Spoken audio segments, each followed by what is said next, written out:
नमस्कार। जन सुलभ पुस्तकालय द्वारा आयोजित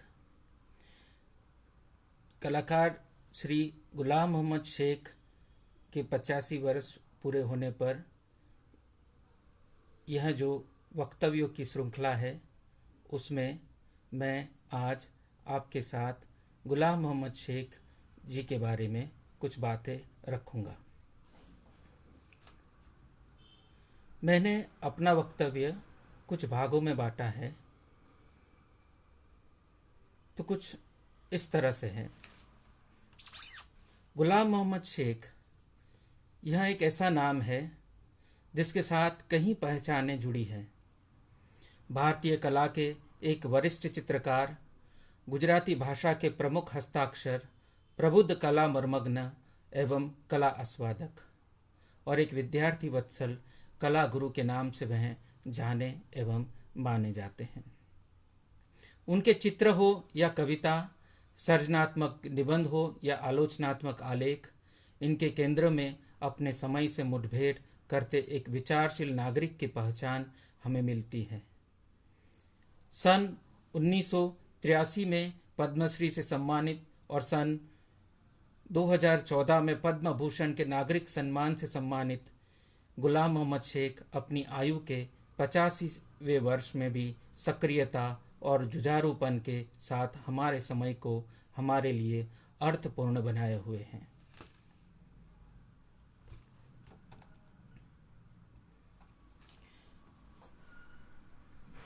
संक्षिप्त में उनके जीवन के बारे में कुछ बात। गुलाम मोहम्मद शेख का जन्म 16 फरवरी 1937 के रोज सौराष्ट्र के सुरेंद्रनगर में हुआ। पिता का नाम ताज मोहम्मद और माता का नाम लाडूबेन। 3 भाई और एक बहन के परिवार में वह सबसे छोटे हैं। स्कूल की पढ़ाई सेठ NTM हाई स्कूल में संपन्न हुई। तुलजा शंकर त्रिवेदी उनके चित्र शिक्षक थे। सुरेंद्रनगर में स्कूल और घर के अलावा उनका बसेरा रहता बर्डवुड लाइब्रेरी में। वहीं पर दुनिया जहान की किताबें देखी और पढ़ी। इसी पुस्तकालय में उनकी भेंट हुई कला गुरु रविशंकर रावल से। वह स्वास्थ्य सुधार के लिए सुरेंद्रनगर आए थे। रवि भाई ने बर्डवुड पुस्तकालय की दीवारों पर छायाचित्र बनाने के लिए इन्हें अपने साथ लिया। रवि भाई ने रेखाएं खींची, शेख ने रंग भरे। इस होनहार युवक से बहुत प्रभावित हुए रवि भाई ने कहा, आप आगे चित्रकला पढ़ने जाओ। आर्थिक रूप से परिवार संपन्न नहीं था, फिर भी पिता ने उन्हें प्रोत्साहित किया और रवि भाई ने स्कॉलरशिप के लिए पत्र भी लिखा। इस तरह सन 1955 में 18 वर्ष की उम्र में शेख बड़ौदा आते हैं। 1959 में MA की आगे की पढ़ाई करते हैं। पढ़ाई के दौरान ही पढ़ाने का उन्हें प्रस्ताव मिलता है और एक तरफ वह पढ़ाई करते हैं, दूसरी ओर वह पढ़ाने लगते हैं। कला गुरु रविशंकर रावल से उनका पत्राचार जारी रहता है। रवि भाई ने उन्हें पत्रों द्वारा बहुत प्रोत्साहित किया। 2 शर्तें रवि भाई ने रखी थी। जब भी वह पत्र लिखे तो साथ में जवाबी कागज भी जरूर जोड़े और हर पत्र में रेखांकन भी करे। शेख के पास ऐसे करीबन 100 पत्र होंगे। कभी कभार रवि भाई भी पत्रों में स्केच करते। यहाँ पर उनके कुछ पत्रों से पढ़ने की इच्छा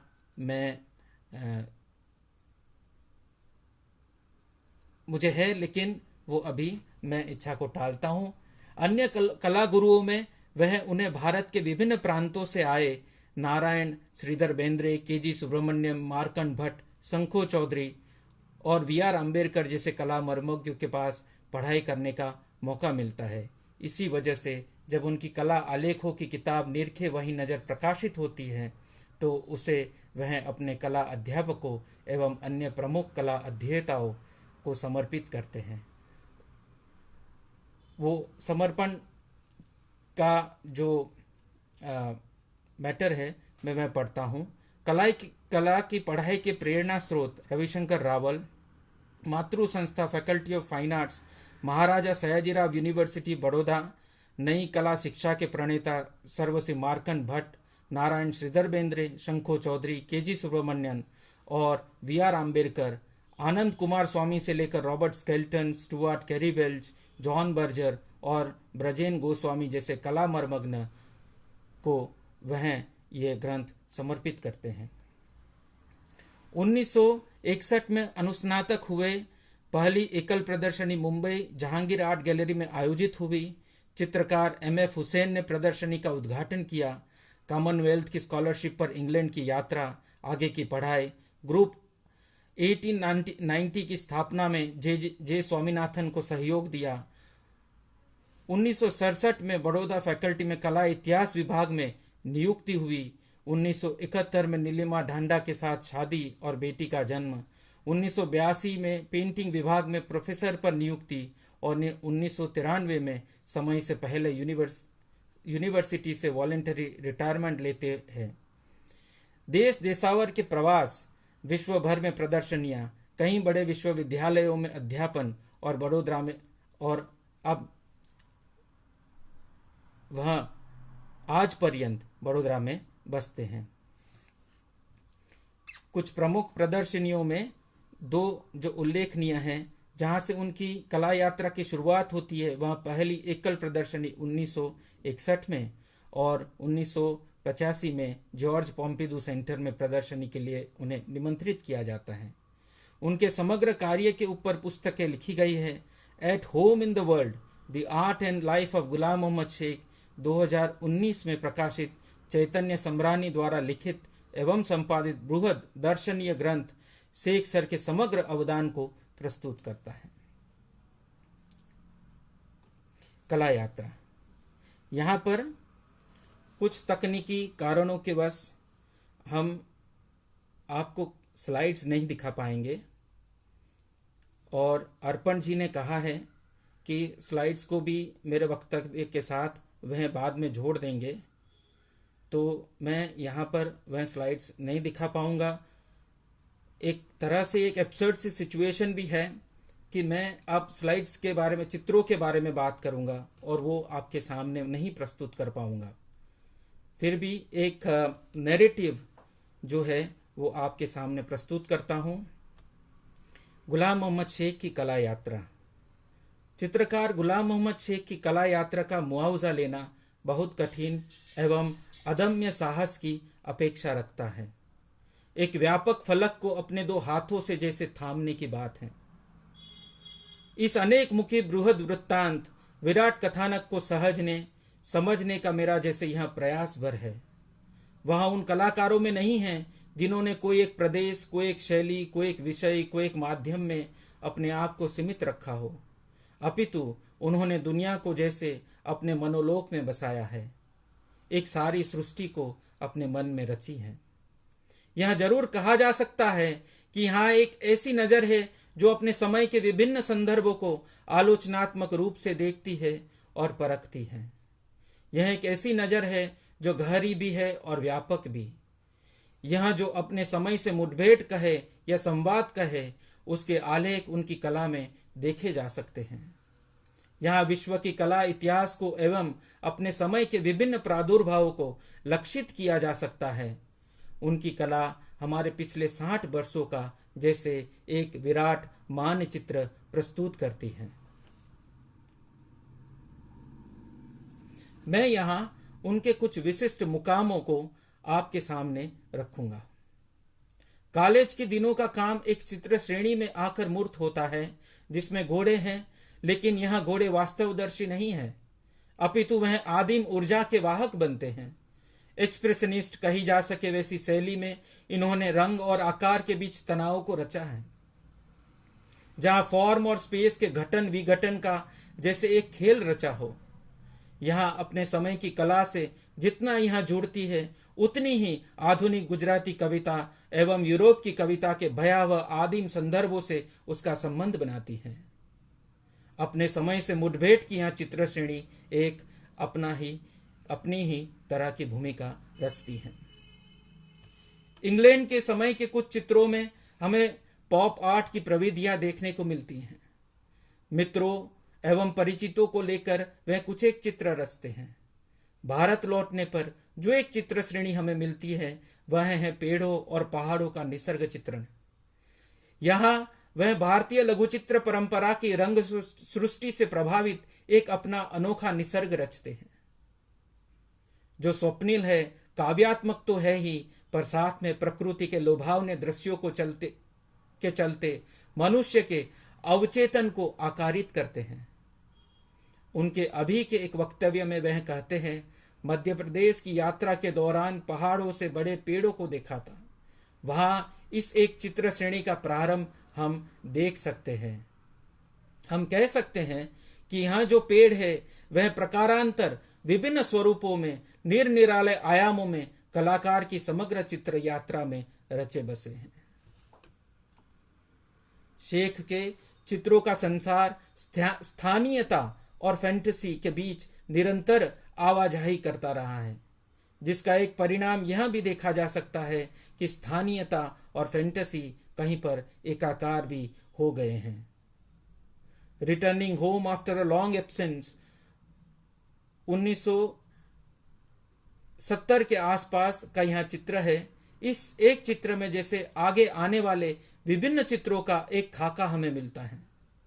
अपनी माँ की छवि, सुरेंद्रनगर शहर, वहाँ के घर, दीवार, दीवार के पार फैक्ट्री, मुगल चित्रकला से चिनार का पेड़ एवं अन्य स्रोतों से वह अपने लिए अपना एक निजी मुहावरा गढ़ते हैं, जहाँ स्थानीयता एवं फैंटेसी का संयोग जैसे चित्रावकाश के धरातल पर घट रहा हो। यही वह समय था जब वह घेर जता नाम से गद्य लिखते हैं।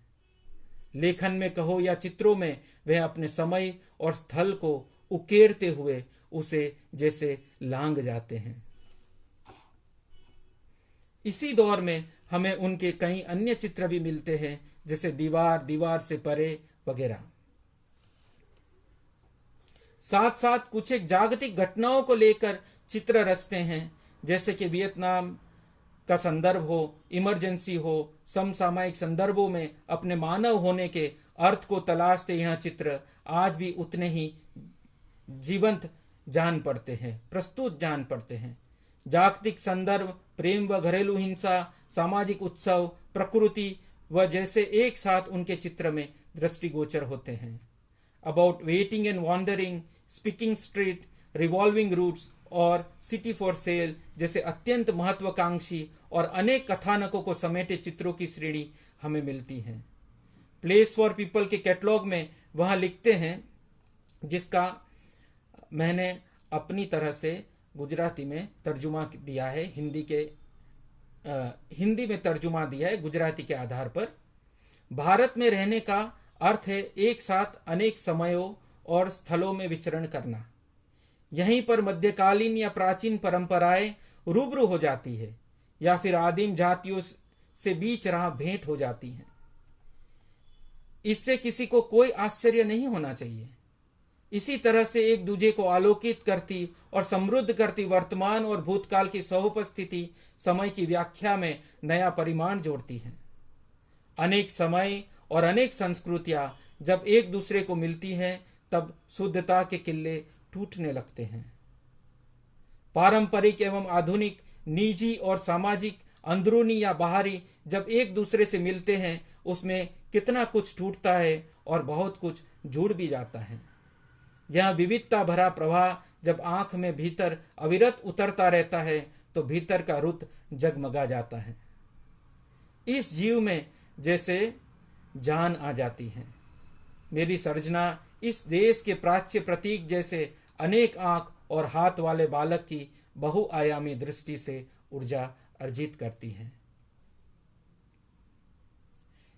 आप देखिए कि 1981 में ये लिखा गया परिच्छेद उनकी कला को कितना अच्छी तरह से व्याख्यायित करता है। अंग्रेजी में चित्र का शीर्षक है स्पीचलेस सिटी, जो 1975 में बना है, जिसे हम अवाक शहर भी कह सकते हैं। आपातकाल के दौर में रचा गया यह चित्र आपातकाल की भयावहता को मूर्त करता है। लोकतांत्रिक अधिकारों से वंचित समाज की दमित स्थिति को शहर के वीराने में पशु पक्षियों के अचंभित मुख कोलाहल के द्वारा दर्शाया है। हमारे आज के समय में इस चित्र की प्रस्तुतता और भी जान पड़ती है। आज जैसे अघोषित आपातकाल की स्थिति कई तबकों में हमें देखने को मिलती है। ऐसे में यह चित्र हमारे लिए एक चेतावनी सा काम कर सकता है।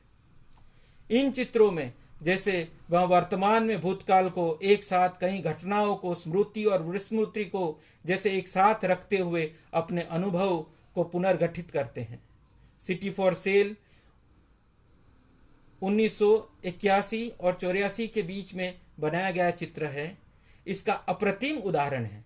सांप्रदायिक दंगों के बीच जैसे जीवन अपनी निजी गत में व्यतीत हो रहा है, जैसे सब कुछ स्वाभाविक है। एक तरफ सिलसिला फिल्म चल रही है, कहीं दंगे हो रहे हैं, यहाँ 3 चेहरे ऐसे जहां कुछ और घट रहा है। अगर पढ़ सको तो पढ़ा जा सकता है बहुत कुछ। सब्जी बेचने वाली स्त्री के चेहरे पर, बच्चों पर और एकाएक कुछ सुनकर सहम गए लेखक या कलाकार के चेहरे पर। इसी दौर के अन्य चित्र है passing angel, a life, summer diary, triptych, visitation, story of Aziz and Aziza वगैरह।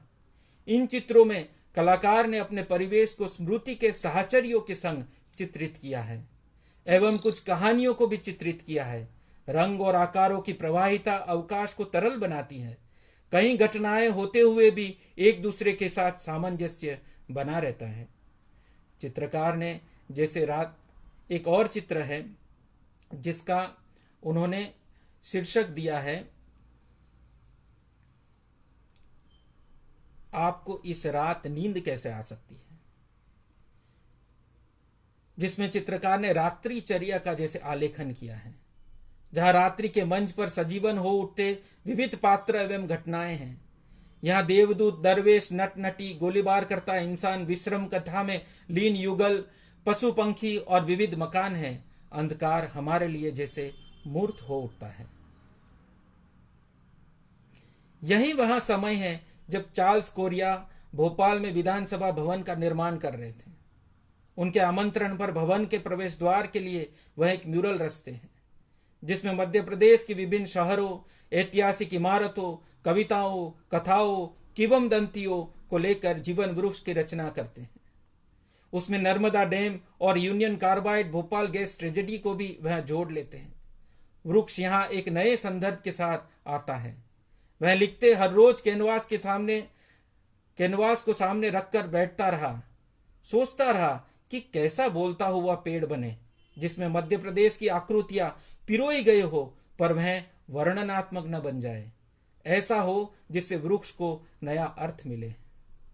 चित्रकार ने कितना कुछ बहुत करीने से एक साथ मढ़ दिया है इस म्यूरल में। जीवन के 60वें वर्ष में इन्होंने यह म्यूरल रचा था।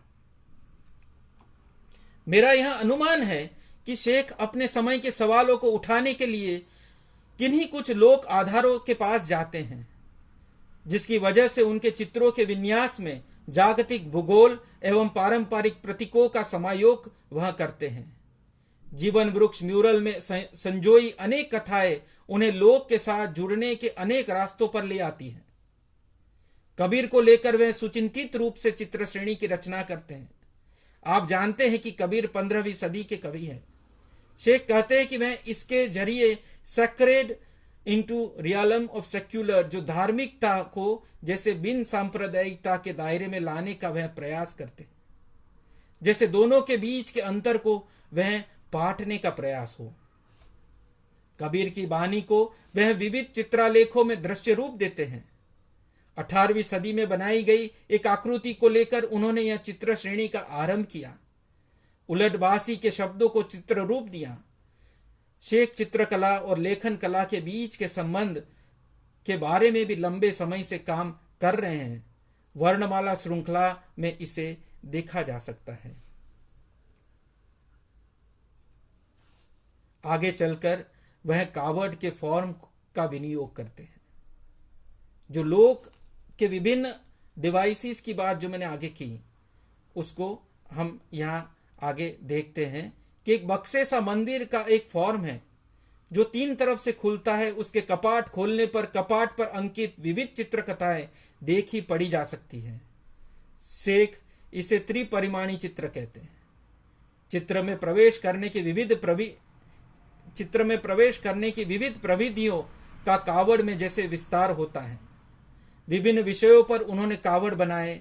इस कावड़ को उन्होंने 7 फीट का भी बनाया, जिसे दर्शक सिर्फ दूर से नहीं बल्कि उसमें प्रवेश कर उसका एक भाग बन सकता है। कावड़ में उन्होंने अपने चित्रों के अंशों को लेकर उसका पुनर्गठन भी किया। कावड़ जैसे कलाकार के मनोलोक में हमें प्रवेश कराता है और ऐसे अपने समय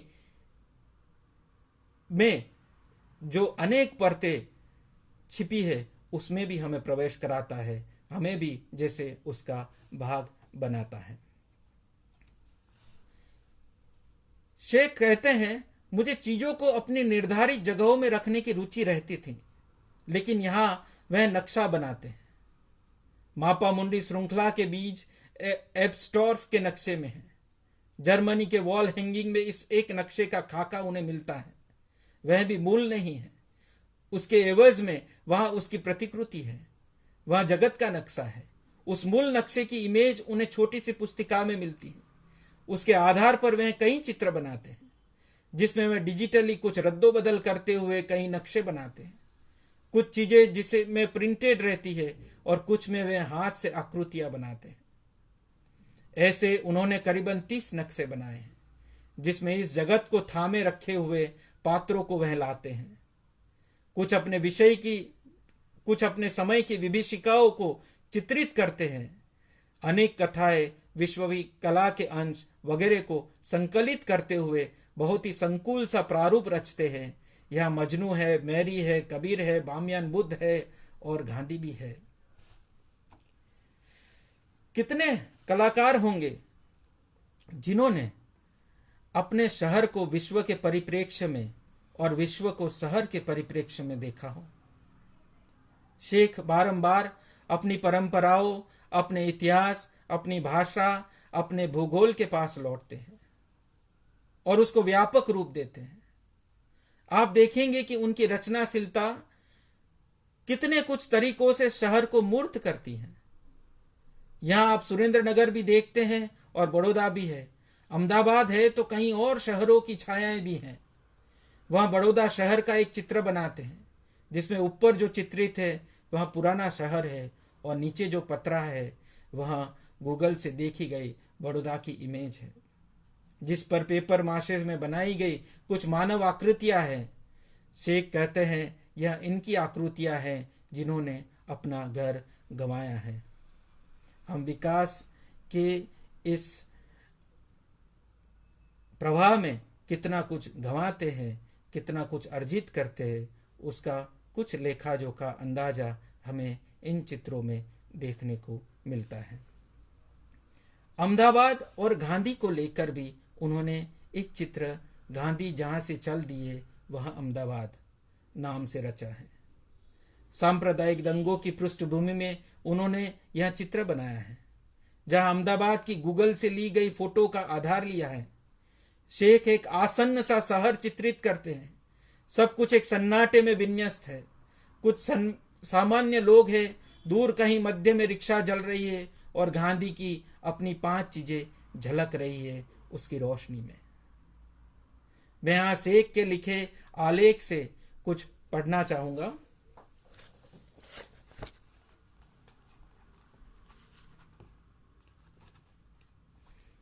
हमारे समय में गांधी तक पहुंचना, एक आलेख उन्होंने लिखा था,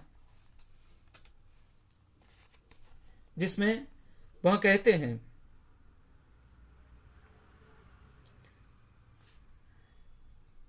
मैंने गांधी जी को फिर से पढ़ा, लेकिन उनके ग्रंथों का चित्रकला में अनुवाद नहीं हुआ।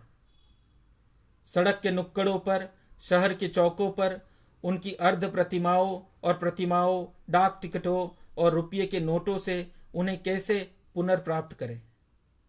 अंत में मैंने तस्वीरों के ढेर में खोज की तो दक्षिण अफ्रीका में एक वकील होने के चित्र पाया और उसका इस्तेमाल किया। जब केप टाउन में एक प्रदर्शनी के लिए सत्याग्रह के थीम पर काम करने का निमंत्रण मिला। स्वतंत्रता के विषय पर एक चित्र बनाते समय मैंने एक पेड़ की आकृति को प्रतिद्वंदी गुटों द्वारा खींची गई एक छड़ी के मंथन में बदल दिया। गांधी जी की एक छोटी छवि विभाजन के कोलाहल से या हास्य पर उभरी। बाद में मैंने अवनींद्रनाथ टैगोर की पेंटिंग में एंड्रूज और टैगोर के साथ बैठी उनकी टोपी कुर्ता पहने तस्वीर खोजी। इस उधार को मैंने मानवीय पैमाने पर बढ़ाया और 2 और 3 चित्रों में बार बार इस्तेमाल किया।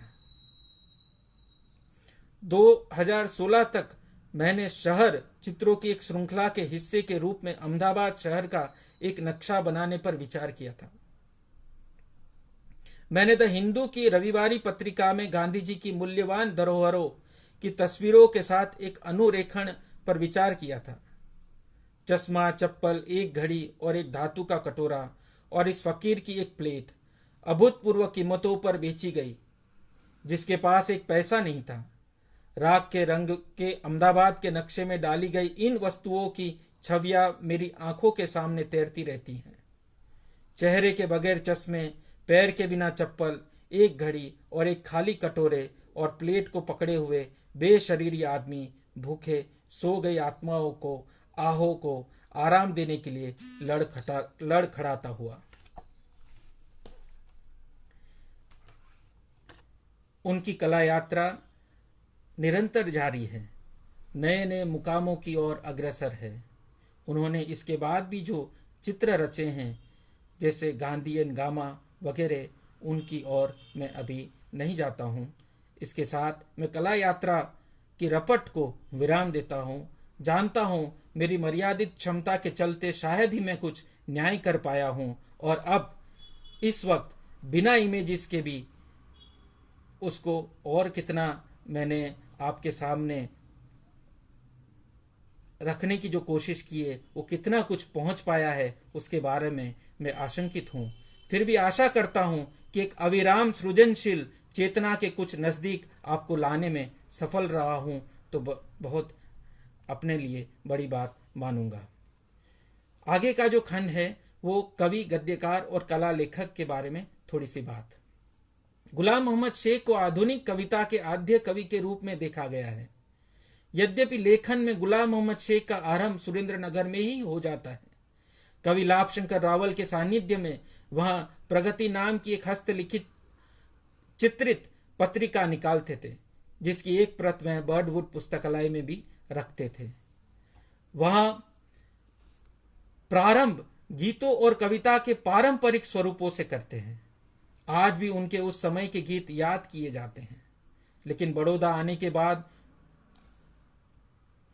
2 अपने समय के विचारशील लेखकों के संसर्ग में उनकी अपनी क्षितिजों का विस्तार होता है। वह रिल्के, बौडलेयर, मालारमे, लोरका वगैरह की कविताएं पढ़ते हैं, उनका अनुवाद करते हैं और अपनी कविता के मुहावरे को बदलते हैं। वह बोलचाल की भाषा में कविता लिखते हैं। अपने समय के जो मानदंड बनती है आगे चलकर, अथवा उनका काव्य संग्रह है जो 1974 में छपा, बाद की कविताओं के साथ उनका अथवा का नव संस्करण अथवा अने के नाम से 2013 में छपता है। इस संग्रह में संकलित कविताएं आज भी उतनी ही नई सी लगती है जितनी उस वक्त थी। अभी मैं उनकी एक कविता को पढ़ना चाहूंगा यहाँ पर।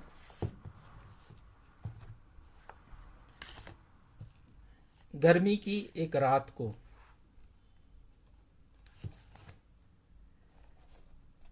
आज रात को नीचे के डबरे में झरते हैं अमलतास के पीले फूल।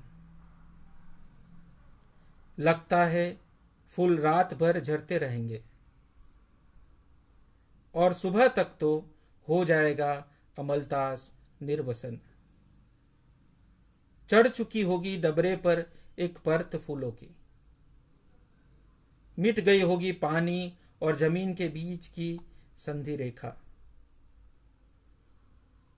बगल के शिरीष की महीन कोंपलों पर उंगलियां फेरता उठता है चांद। शिरीष के पत्तों की नमी और आसमान के थिराए प्रकाश के बीच नहीं बचा अब कोई फर्क। झूलती है अपनी ही परछाई पर छादन की बोगनवेल।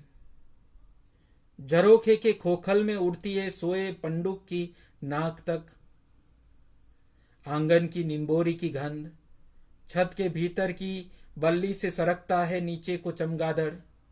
धुल गया है इस वक्त रास्ते को लगा दोपहर की धूप का झंग। फुटती है मेरे अध खुले कमरे के दरवाजे से गर्मी की धाराएं, और सीढ़ियों तक पहुंचते पहुंचते फसक पड़ती है ढेलों की तरह। खड़ा रहता हूं मैं दुविधा में कि बरस पड़ता है मुझ पर पूरा का पूरा अमलतास। गुजराती से अनुवाद किया है ज्योत्सना मिलन ने। इसी संग्रह में हमें जैसलमेर जैसी एक दीर्घ कविता भी मिलती है, और कुछ कलाकारों पर, कुछ चित्रों पर भी उन्होंने जो कविताएं लिखी वहां भी सविशेष उल्लेखनीय है। घेर जता उनके सर्जनात्मक गद्य की पुस्तक है। 1970 में जिसके लेखन का प्रारंभ हुआ वह 2018 में छपकर आने पर पूर्ण होता है। अनेक स्वरूपों की छायाओं को जोड़ता यह गद्य घर के कंस्ट्रक्ट को प्रसंगों, स्थल वर्णनों, स्मृति साहचर्यों से मूर्त करते हैं। अभी कुछ सालों से वह औपन्यासिक कथा भी लिख रहे हैं।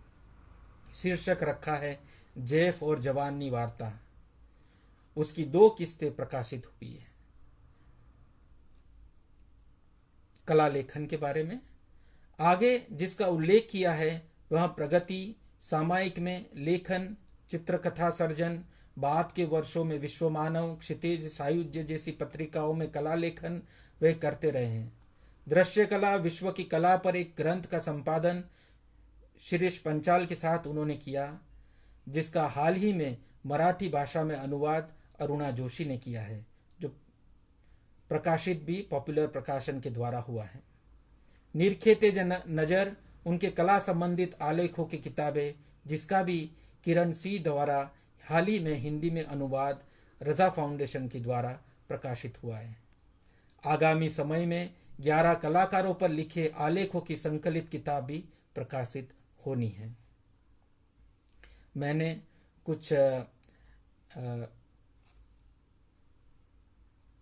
इनके बारे में गुजराती में आलेख भी इस किताब के बारे में कला लेखन पर लिखा है, और आने वाले दिनों में आप उनके बारे में और भी जानेंगे, तो मैं यहाँ पर आगे उसके बारे में बात नहीं करता हूँ। मेरा संबंध, यद्यपि मुझे उनके पास क्लास में पढ़ने का मौका कभी नहीं मिला, लेकिन उनके विद्यार्थियों के पास पढ़ा हूँ। अपने अध्यापकों के अध्यापन में विशालता और गहराई को मैं देख पाया हूँ। शेख सर के आलेखों को पढ़कर कलाओं पर लिखने की भाषा अर्जित करने का प्रयास किया है। हाँ, पिछले 1 दशक में उनके साथ उनकी कुछ किताबों को तैयार करने में उनके साथ वक्त बिताया है। तब देखा है वे कितने व्यवस्थित रूप से छोटी छोटी चीज़ों के ब्यौरों को रखते हैं, कहीं कोई हड़बड़ी नहीं है। अगर किसी ने अनुवाद भी किया है तो वह हर अनुवाद को, हर शब्द को वो देख जाते हैं और अपने सुझाव भी रखते जाते हैं। पिछले 1 साल के समय के दौरान उन्होंने अपने गुरु सुरेश जोशी ने जो पत्रिकाएं निकाली उसको डिजिटलाइज भी किया। जो अंक नहीं मिल रहे थे, सुरेश भाई ने अपने जीवन काल में कई पत्रिकाओं का संपादन किया। एक पत्रिका बंद होती है, दूसरी पत्रिका फिर वो शुरू करते हैं, और उन पत्रिकाओं ने गुजराती साहित्य को अनेक दिशाओं में ले जाने का बहुत बड़ा योगदान दिया है। जिन पत्रिकाओं के उन्हें अंक नहीं मिले, वह उन्होंने कैसे भी लोगों से संपर्क करके जुटाए, उन्हें स्कैन कराया और उन्हें वेबसाइट पर भी रखा। हर स्कैन किए हुए पन्ने को खुद उन्होंने देखा, ठीक न होने पर दोबारा स्कैन करवाया। लोगों और जिन लोगों से उन्होंने वो पत्रिकाएं प्राप्त की थी, उनको उन्होंने वापस पूरे सलामती के साथ लौटाया। यह काम भी उम्र की 85 वर्ष होने पर उन्होंने किया। अगर खुद न देखे होते तो कौन यकीन करता। जिसके पास दुनिया भर के लोग आंख बिठाए बैठे हैं, वह इस काम को बहुत लगाव के साथ कर रहे हैं। साहचर्य नाम के लेखकों के शिविर में भी उनके साथ जाने का मुझे अवसर मिला है और मैंने देखा है कि वह कितनी लगन के साथ वो 2 दिन 3 दिन का जो समय है वो लिखने में व्यतीत करते थे और उनके होने से एक गरिमा का वातावरण भी बना रहता था। आज 85वें वर्ष पूरे होने पर मैं उन्हें बहुत बहुत बधाइयाँ देता हूँ और आने वाले अनेक वर्ष इसी तरह वो सृजनशील रहे वैसी कामना करता हूँ। धन्यवाद।